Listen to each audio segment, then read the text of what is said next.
cultivate the courage to be fully present in your life, to experience the joy and the hurt, to being present, to being.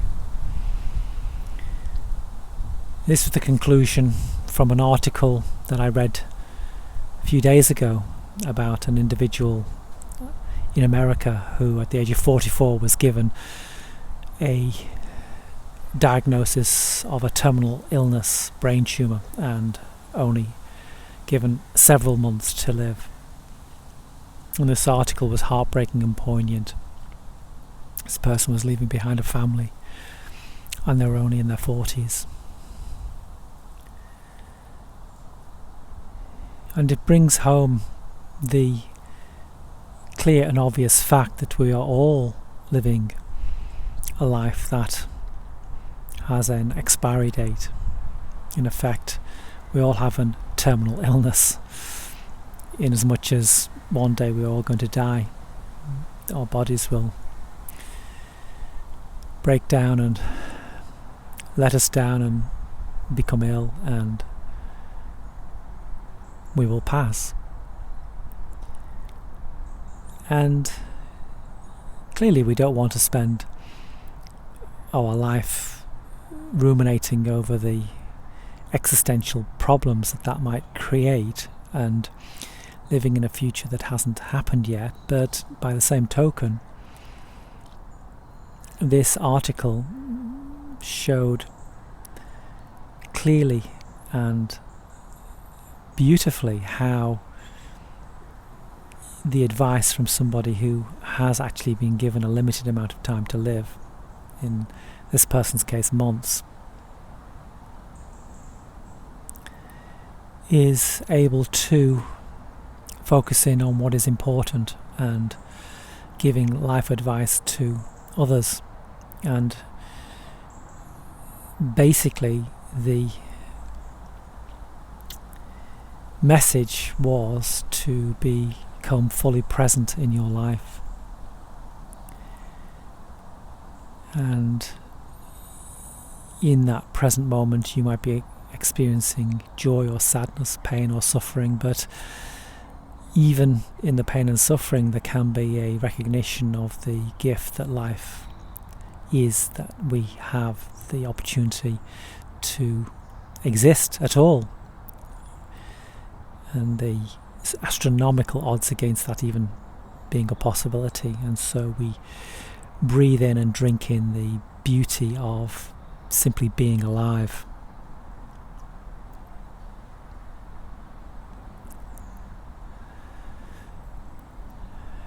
And hopefully most of us will never face that stark reality that we have months to live.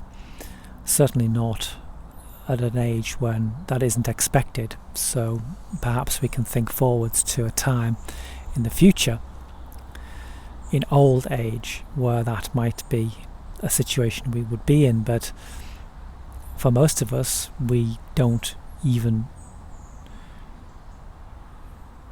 give that any thought. We don't even create it as a possibility, and hopefully it will never become a reality for anybody. But of course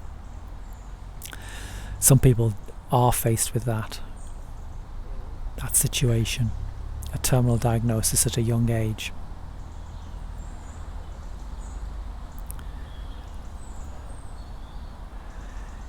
And what would one do faced with that? It is a thought experiment that you could use that might actually release you from some unnecessary psychological suffering about the future or guilt about the past. Imagine being given that diagnosis, incurable and fatal, and 2 months maximum of life left. How your perspective would potentially shift, and how you could actually live with that stark reality. And then we can come back out of that thought experiment and then open our eyes to the life that we have, that is unfolding before us, that may have an expiry date, but not one that we are given in the immediate future, but in the dim and distant future. and then we can perhaps make the most of this life we've been given, and each and every day that is presented to us, and every moment within that day, both the joys and the sadnesses, and recognize that being fully present is the only job for us to do here in this world, is just be fully present with what is happening, and open up and have an acceptance and a gratitude for this life that we've been given. It was a very poignant article, and it certainly made me think. There was a courageousness and a beauty to the words, to the information, but also to the emotive underlying feelings that gave, and how this person was able to focus despite that horrendous situation on what is important, and that was focusing in on living every moment and being fully present in being.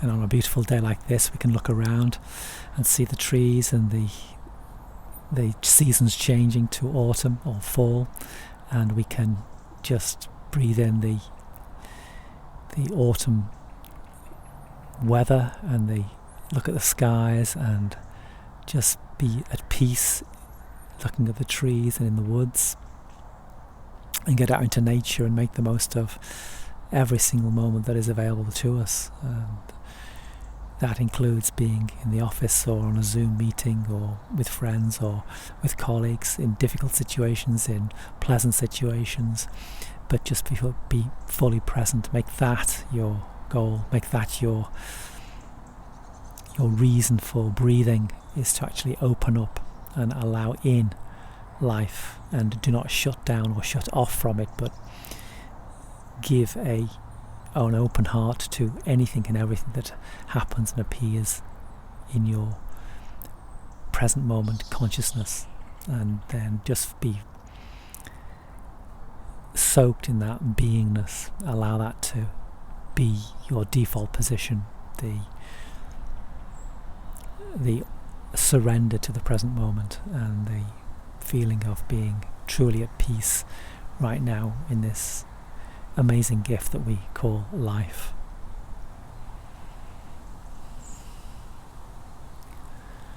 If you enjoy the content, leave a thumbs up, do comment, and if you haven't already subscribed, then click the subscribe button.